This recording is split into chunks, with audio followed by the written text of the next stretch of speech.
ဒီတစ်ခေါက်မှာတော့မြန်မာပွဲလမ်းတစ်ပင်မှာမပါမဖြစ်တဲ့စနစ်မကင်းလို့ခေါ်တဲ့မုံတစ်မျိုးကိုမိတ်ဆက်ပေးပါမယ်။ပါဝင်တဲ့ပစ္စည်းတွေကတော့စနစ်မကင်းမုံ၊အုံနို့၊နံ၊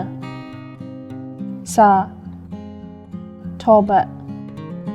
ကြက်ဥ၊တကြား၊ရေတို့ပဲဖြစ်ပါတယ်။မြန်မာမှာကတော့စနစ်မကင်းအစိမ်းမုံကိုသုံးကြပေမဲ့ဒီတစ်ခေါက်မှာတော့ဂျပန်မှာလွယ်လွယ်နဲ့ဝယ်လို့ရတဲ့စနစ်မကင်းအကြက်မုံကိုသုံးပါမယ်။စလုံးလေးကိုတကြားကြက်ဥထောပတ်စားတို့ကိုထည့်ပြီးမွေပါမယ်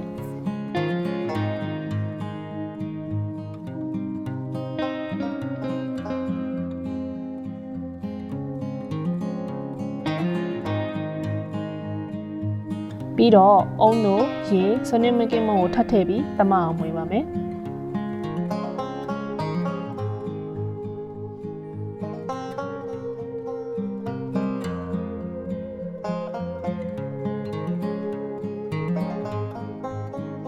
ဒဲအိုးတွေကိုမုံနှစ်ထည့်ပြီးအောက်မကန့်အောင်10မိနစ်ကနေ10မိနစ်လောက်တေချာမွေးပေးရပါမယ်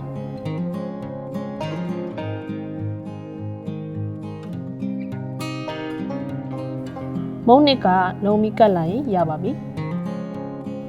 ခွက်ကိုထောပတ်ပပလေးတုပ်ထားပါမယ်ချက်ထားတဲ့မုံနှစ်ကိုထည့်ပြီးတတရရဖြစ်အောင်ပြင်ပါမယ်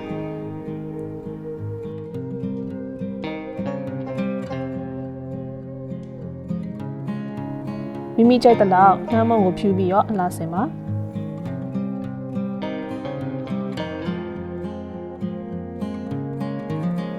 အပူချိန်180ဒီဂရီနဲ့မိနစ်30လောက်ကိုအိုဗင်ထဲထည့်ပြီးဖောက်လိုက်ရင်တော့ရပါပြီ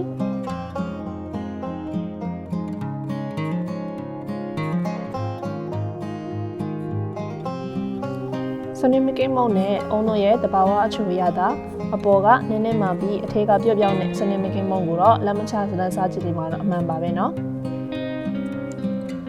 မြန်မာအရသာကိုခံစားကြည့်ရင်တော့စနစ်မကင်းအစိမ်းမုံကိုပြောင်းသုံးကြည့်တာတို့အေးခံပြီးရေခဲမုံပဲဖြစ်ဖြစ်မိမိသဘောကျတဲ့အခြားအစာပလာနဲ့တွဲပြီးစားကြည့်ဖို့တိုက်တွန်းလိုက်ပါတယ်